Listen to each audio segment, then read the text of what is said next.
Hello বন্ধুরা, welcome to another episode of north Bengal trip. আপনি যদি সেলফ ড্রাইভ করে কালিম্পং অফবিট আসতে চান তাহলে এই ভিডিওটা পুরোটা দেখুন। আমি first time hill drive experience করলাম। এবারে আমাদের ডেস্টিনেশন ছিল কালিম্পং অফবিট লোকেশন। আমি শেয়ার করব ডিটেলস, রোড কন্ডিশন আর কি কি চ্যালেঞ্জ ফেস করলাম। এই এপিসোডের ভিডিওতে থাকছে প্রাইড হোমস্টে থেকে গুম্বাদারা মনেস্ট্রি যাওয়ার অভিজ্ঞতা, রোড কন্ডিশন, সান্তকের হোমস্টে যাওয়ার অভিজ্ঞতা। প্রাইড হোমস্টের এক্সিট রোডটা একটু স্টেপ আছে, তবে খুব একটা অসুবিধা হয়নি।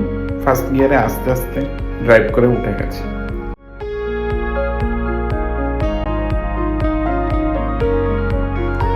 প্রাইড হোমস্টে থেকে লোলেগাঁও মেন রোডে ওঠার পথেই পড়বে গুম্বাদারা মনেস্ট্রি। প্রাইড থেকে টাইম লাগবে 10 মিনিটের মতো। এই রাস্তাটা একটু স্টেপ আছে, খুব একটা অসুবিধা হয়নি। ফার্স্ট গিয়ারে গাড়ি চালিয়ে চলে গেছি। এই জায়গাটা গুম্বাদারা মনেস্ট্রি ওঠার আগে একটু স্টেপ আছে আর একটু ভাঙা কাদা মাটির রাস্তা। হর্ন দিয়ে ফার্স্ট গিয়ারে উঠে গেছি।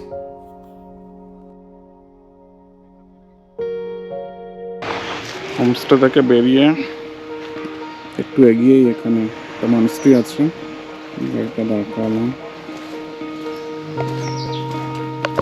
অনেক টুরিস্টরাই আসে এই মনেস্ট্রি দেখতে।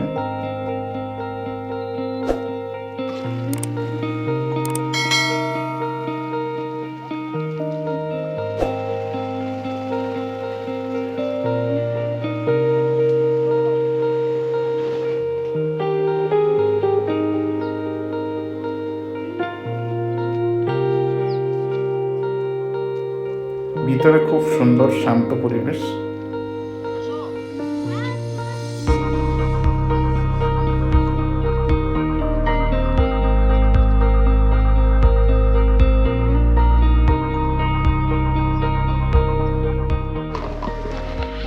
এখানে খুব সুন্দর মনেস্ট্রি রয়েছে।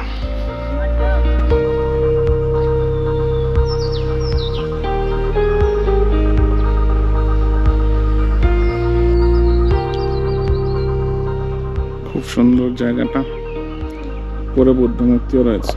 দারুণ জায়গাটা, অসাধারণ।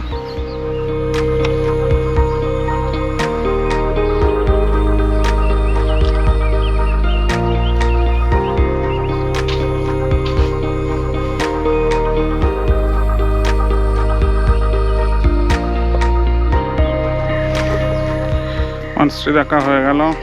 এবার আমরা যাব ডাবলিং জেরক্স ভিউ পয়েন্টের দিকে। দেখা যাক কেমন এক্সপিরিয়েন্স হয়।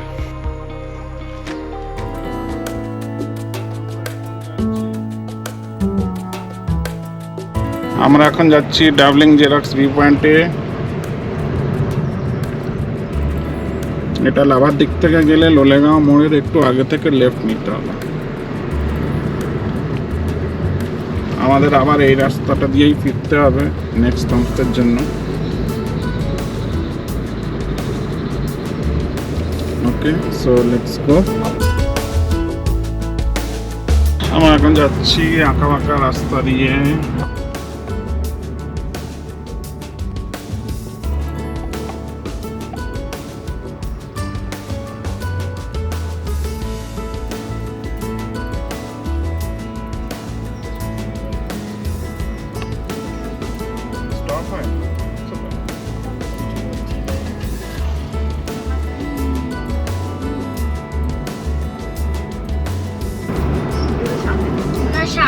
আবার আমাদেরকে আঁকা বাঁকা রাস্তা দিয়ে নামতে হবে।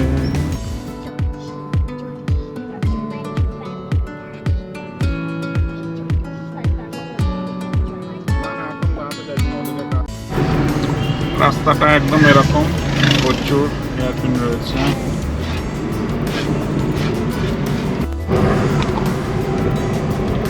একটু ল্যান্ডস্লাইড হচ্ছে। রাস্তা বেশ চওড়াই আছে, অনেকগুলো এয়ারপিন রয়েছে। আমরা পুরো নামছি এখন। গুম্বাদারা মনেস্ট্রি থেকে ডাবলিং ভিউ পয়েন্টের ডিস্টেন্স 15 কিমি আর সময় লাগে 35 থেকে 40 মিনিট।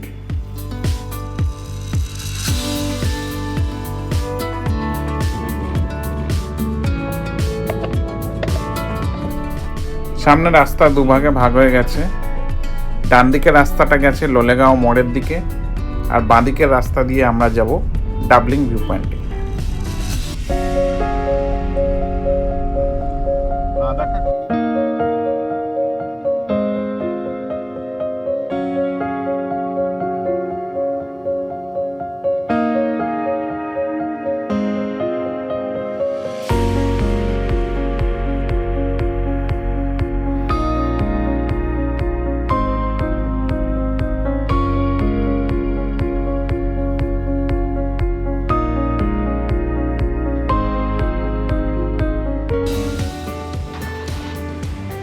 আমাদের গাড়ি ডাবলিংয়ের পার্কিংয়ের একটু আগেই রাখতে হলো, যেহেতু অনেক গাড়ির লাইন লেগে গেছে, তাই গাড়িটা এখানেই পার্ক করলাম।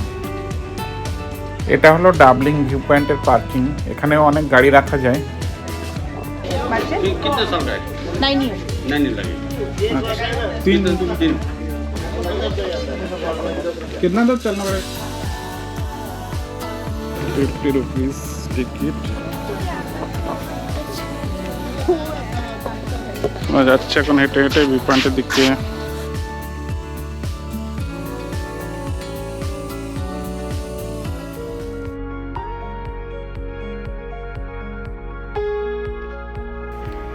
এই সিঁড়ি দিয়ে উপরে উঠতে হবে গ্লাস ব্রিজ ভিউ পয়েন্টের জন্য।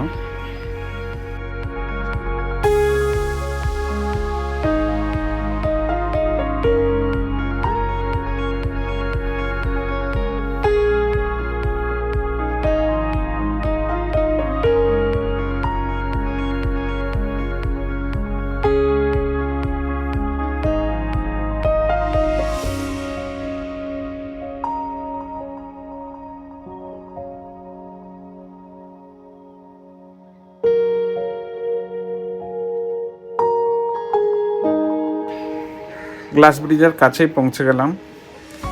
এখানে সিকিউরিটি ছিল, একসাথে বেশি লোকজনকে উঠতে দিচ্ছিল না ফর সেফটি।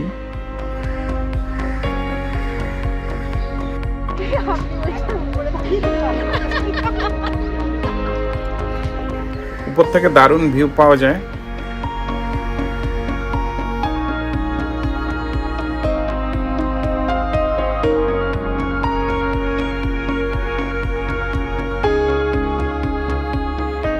গ্লাস ব্রিজ থেকে নেমে আমরা সামনে চলে এলাম। এখানে আরেকটা ভিউ পয়েন্ট করা রয়েছে, কিছু দোলনা রয়েছে ছবি তোলার জন্য।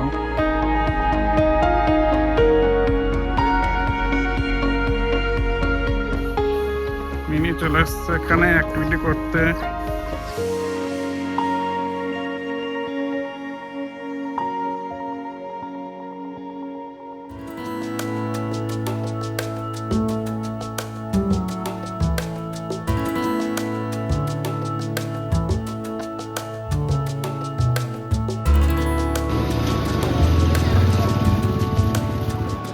চলে আসলাম গাড়ির কাছে।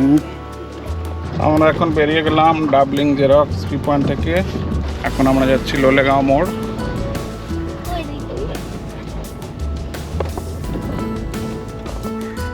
ডাবলিং ভিউ পয়েন্ট থেকে লোলেগাঁও মোড়ের দূরত্ব 3 কিলোমিটার মতো, সময় লাগবে 10 মিনিট।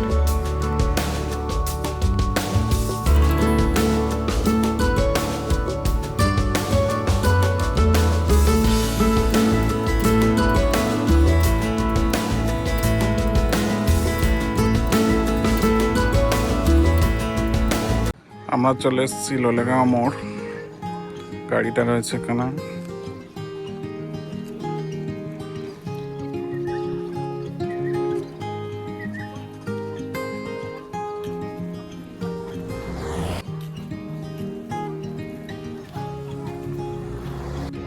আমরা চলে এসেছি লোলেগাঁও পার্ক। Ticket 20 rupees.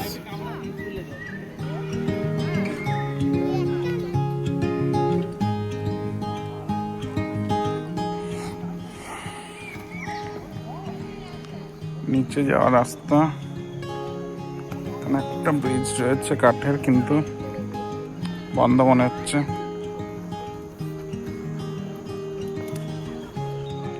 ব্রিজটা বন্ধ রয়েছে।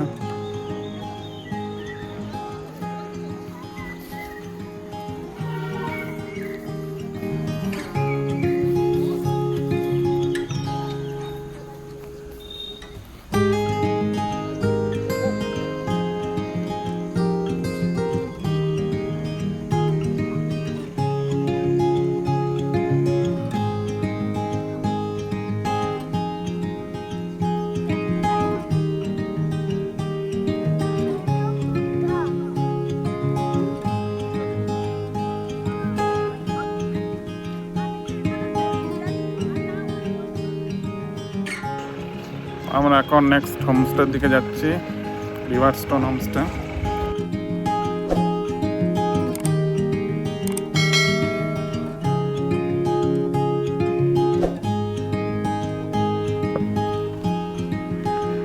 লোলেগাঁও মোড় থেকে লাভা যেতে এই রাস্তাটা খুব সুন্দর। মাঝে মাঝে রাস্তায় কুয়াশা ঢেকে আছে, দারুণ লাগছিল ড্রাইভ করতে। কিন্তু সামনে যে রাস্তায় বিপদে পড়বো সেটা বুঝতে পারিনি।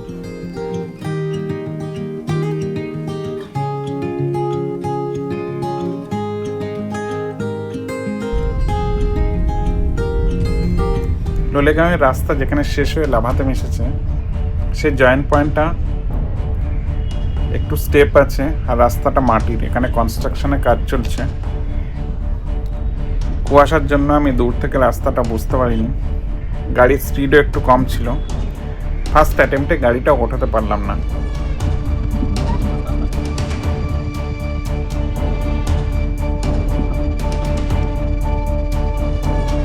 আপনারা সেলফ ড্রাইভ এলে এখানে একটু কেয়ারফুল থাকতে হবে। গাড়িটা ফার্স্ট গিয়ারে একটু স্পিডে উপরে তুলতে হবে।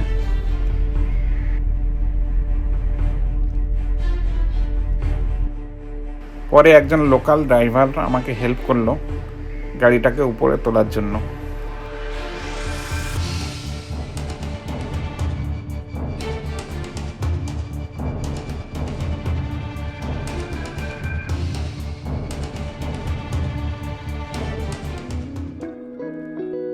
লোলেগাঁও রাস্তা ছেড়ে লাভা রোডে ওঠার পর আমরা লেফট নিলাম। এখান থেকে আমরা যাব আগে। বেশ কিছুটা গেলে আমরা শান্তকে যাওয়ার রাস্তাটা পাবো।